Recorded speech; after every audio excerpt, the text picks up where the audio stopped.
আরো অনেক আগে পুলিশের উচিত ছিল স্বতঃপ্রণোদিতভাবে মামলা রুজু করে তার ভিত্তিতে ব্যবস্থা গ্রহণ করা। পুলিশ চাইলে নিজেই এই কাজ করতে পারতেন সুমোটো কগনিজেন্স নিয়ে।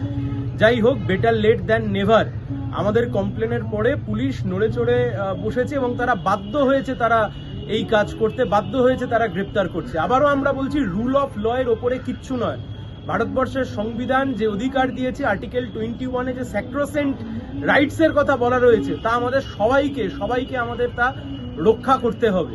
এবং খুব স্পষ্ট কথা, আপনি কি খাবেন, আপনি কি পড়বেন, আপনি কোন ধর্ম মানবেন, এসব আপনার ব্যক্তিগত অধিকার।